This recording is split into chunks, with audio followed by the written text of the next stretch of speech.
Welcome back to TechQuest TV. My name is Kelly Lewis. I'm President and CEO of TechQuest Pennsylvania, and we're excited to end up our show here with Mindtech, which is based operations here in central Pennsylvania, and I'm joined by Mohun Kapur, who's in charge of business development at Mindtech in the eastern region. Mohun, welcome to TechQuest TV. Thank you very much, Kelly. Thank you for having us here today. We're very excited with where our company is headed in the next couple of years, and I'm happy to share some of the progress that we've made in the last, say 12 months or so. You guys have been knee-deep in central Pennsylvania for a long time, and I've known you since I joined the Tech Council way back when. But tell us some of what Mindtech's into right now. Sure, absolutely. We have a couple of different service offerings, application development and product development. We also do maintenance services as well for custom applications. We also provide services in QA and testing. And the third main area for us is really operational support services that consists of SAP support and business process outsourcing and infrastructure support. Based on those three main service offerings, we have a couple of verticals that our company is actually focused on. A couple of years ago, we actually did an analysis of where most of our customers actually, got defined based on verticals, and we figured that we had expertise in specific areas, and we decided to focus on that. The first one is life sciences, where we're actually working with analytical instrument manufacturers that make analytical instruments as well as lab instruments as well. And there we're actually working with 4 of the 5 largest companies in the world that actually make various instruments for the labs. Another focus area for us is banking, financial services, and insurance, where our expertise actually lies in one specific area called GRC, which is governance, risk, and compliance. And specifically within that, we focused on anti-money laundering solutions, as well as something called KYC, which is Know Your Customer. The third vertical, of course, is public sector. We've had a long history of working with the Commonwealth of Pennsylvania now for over 10 years. We've worked with just about every department out there. And we continue to work even today. We're currently working with Department of State and Department of Education, are 2 of the larger projects that we're doing here in the Commonwealth.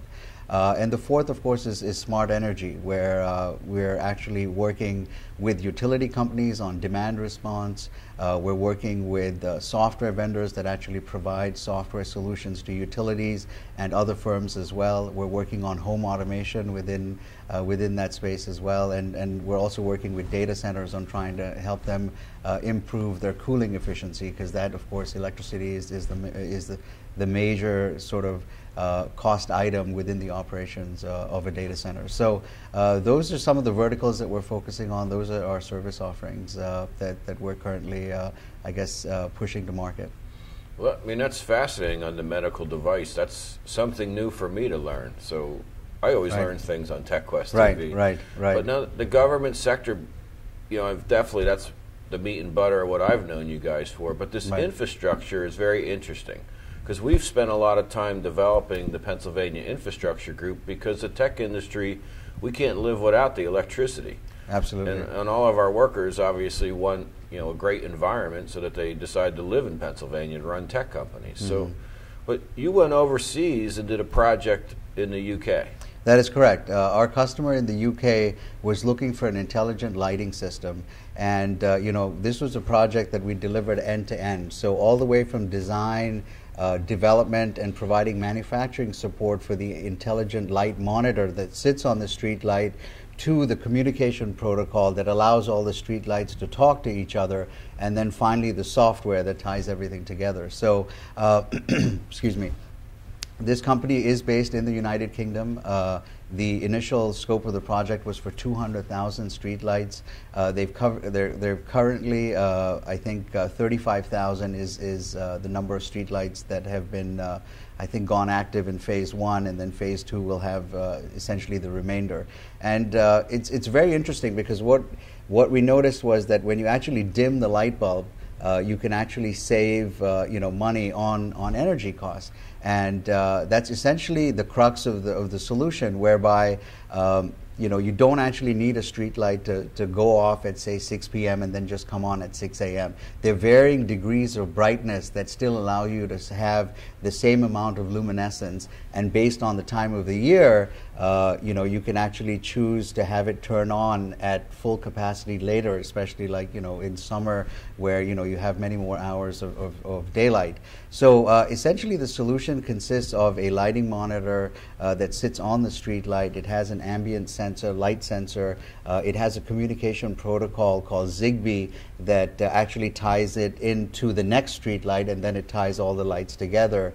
And then the software piece actually allows the customer to access and set profiles for all the street lights that are under essentially the grid, if you will, and allows you to set profiles from based on these 3 months. We're going to turn the light on at 70% at 7 p.m.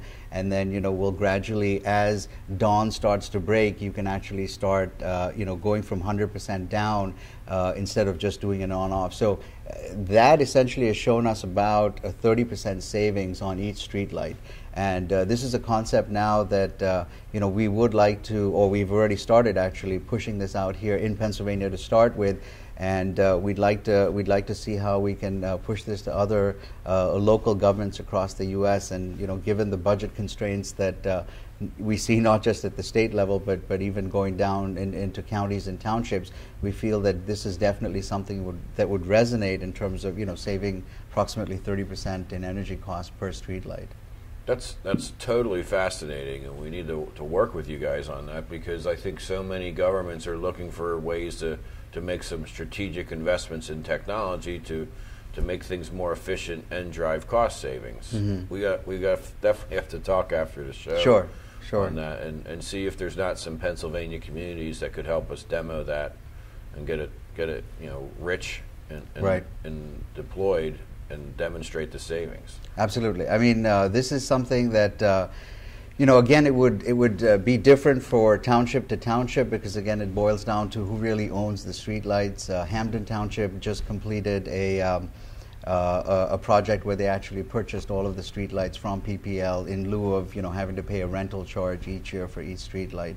So I know that that's one local township that actually owns the streetlights now. The interesting part about owning the streetlights is that you actually own the pole as well. One of our other customers in New Jersey, we actually worked on the communication protocol as well. They actually manufacture solar panels.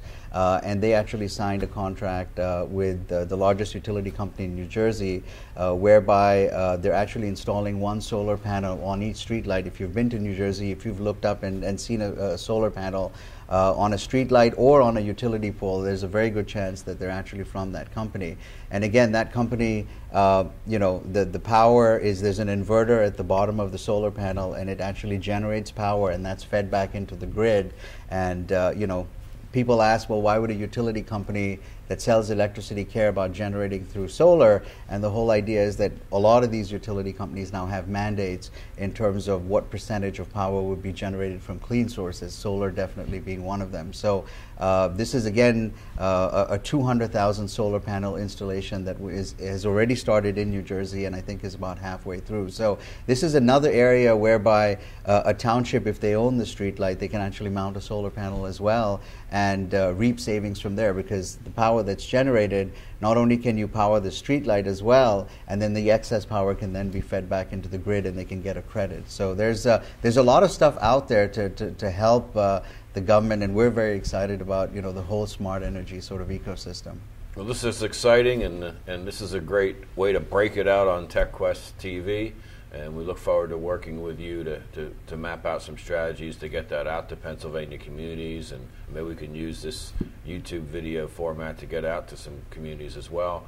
But thanks again for all your help with TechQuest over the years, and Mindtech being a great citizen here in central Pennsylvania. We're glad to be hosting projects all over the world, so that's awesome. Right. To our guests, thanks again for watching TechQuest TV. We'll be back next month with another episode of TechQuest TV, where we showcase the technologies and innovations produced right here in Pennsylvania.